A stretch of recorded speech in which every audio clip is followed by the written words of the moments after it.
वो परियों का रूप होती है। क्या लिखूं? वो परियों का रूप होती है या कड़कती ठंड में सुहानी धूप होती है। एक मजदूर था, उससे किसी ने पूछा कि तेरा बेटा कितना बड़ा है? बोले साहब इतना बड़ा। बोले ये बताने का क्या तरीका हुआ? बोले बता 8 साल का है, 9 साल का है, 10 साल का है, बता इतना इतना इतना। ये क्या बता रहा है? जी।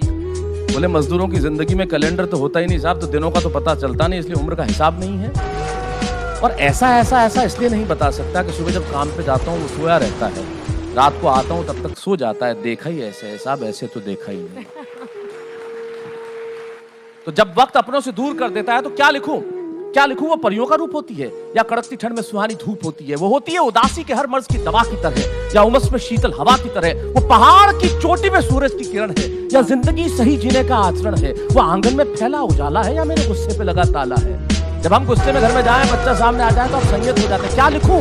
वो परियों का रूप होती है या कड़कती ठंड में सुहानी धूप होती है। वो होती है उदासी के हर मर्ज की दवा की तरह या उमस में शीतल हवा की तरह। वो पहाड़ की चोटी पे सूरज की किरण है या जिंदगी सही जीने का आचरण है। वो आंगन में फैला उजाला है या मेरे गुस्से पे लगा ताला है। वो आकाश गंगा जो सिर्फ झिलमिलाती है, वो हंसी की नदी जो सिर्फ खिलखिलाती है, वो ताकत जो छोटे से घर को महल कर दे, वो काफिया जो किसी गजल को मुकम्मल कर दे। वाह वाह, शानदार। वो काफिया जो किसी गजल को मुकम्मल कर दे। वो जो ना हो तो वर्णमाला अधूरी है। वो जो सबसे ज्यादा जरूरी है, ये नहीं लिखूंगा कि वो हर वक्त सांस सांस होती है, क्योंकि बेटियां तो सिर्फ एहसास होती है। वाह वाह वाह वाह। क्या लिखूं?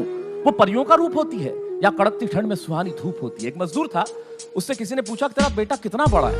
बोले साहब इतना बड़ा। बोले ये बताने का क्या तरीका हुआ? बोले बता 8 साल का है, 9 साल का है, 10 साल का है, बता इतना इतना इतना। ये क्या बता रहा है? बोले मजदूरों की जिंदगी में कैलेंडर तो होता ही नहीं साहब, तो दिनों का तो पता चलता नहीं, इसलिए उनका हिसाब नहीं।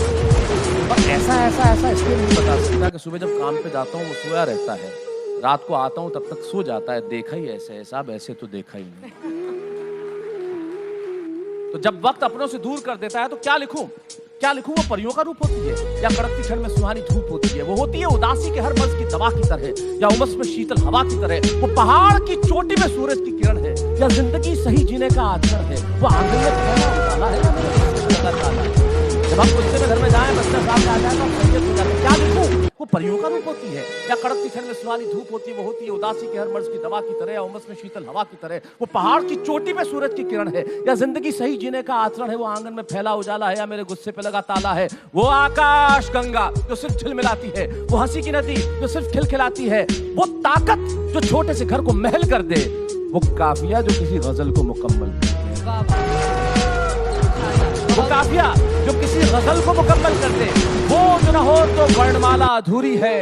वो जो सबसे ज्यादा जरूरी है, ये नहीं लिखूंगा कि वो हर वक्त सांस सांस होती है, क्योंकि बेटियां तो सिर्फ एहसास होती है। वाह वाह वाह वाह।